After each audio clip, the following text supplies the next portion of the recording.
To the uninformed viewer, what you are now witnessing may appear to be disrespectful to the dead.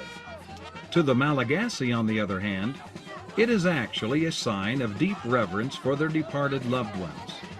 The Famadiana ceremony, or turning of the dead, is a part of their ancestor worship.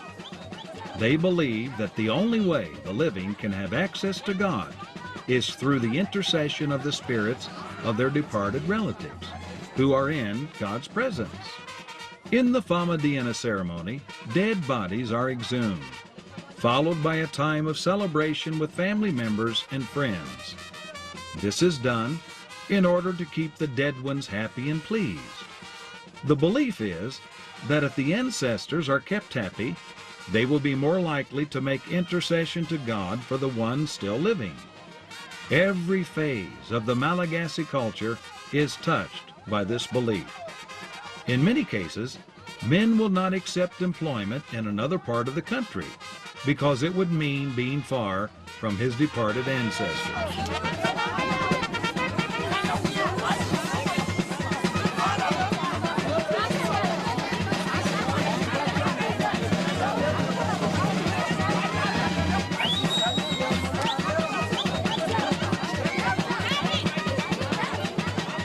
After a time of celebration and feasting, the bodies are rewrapped in fresh, raw silk cloths and lovingly placed back in the tomb, where they will await the next Famadiana.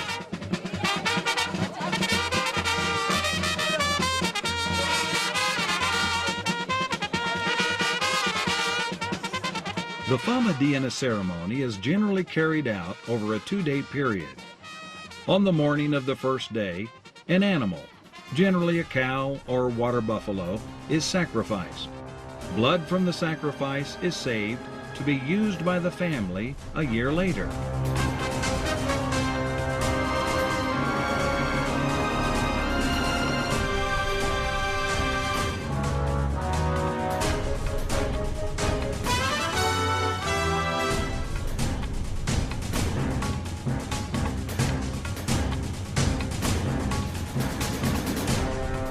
Later in the day, a delegation from the family will visit the tomb. First, they leave food and drink for the departed spirits. Then a time of cleaning, painting, and freshening of the tomb takes place. The last event of the day is to stand in front of the tomb and speak audibly to the departed spirits. They are informed that the next day, the family will return with friends to have a party.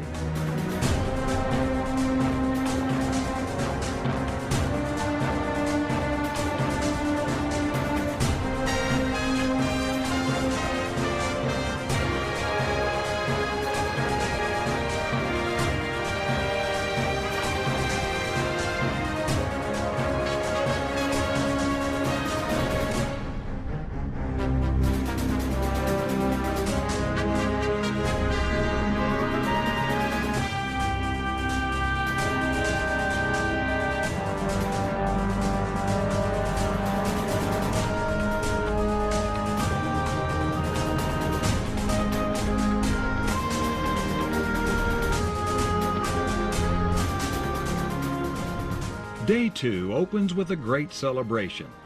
The cow that was sacrificed is served to family, friends, and neighbors.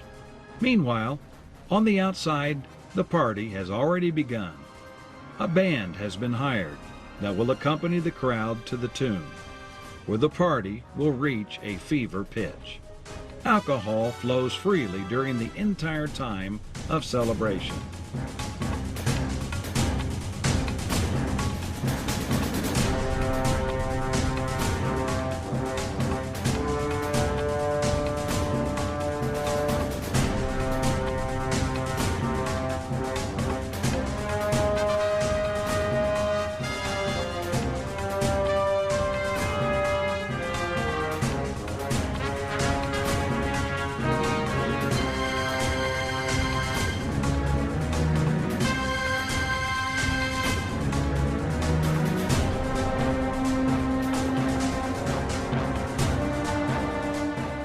In the early afternoon, the procession to the tomb begins. The playing of the band, and the revelry draws and attracts additional throngs of worshipers all along the way.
You will notice a sharp contrast between this group of worshipers and the one that follows.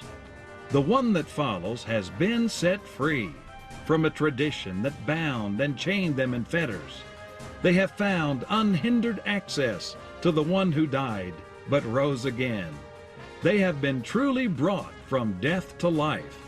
If the Son, therefore, shall make you free, ye shall be free in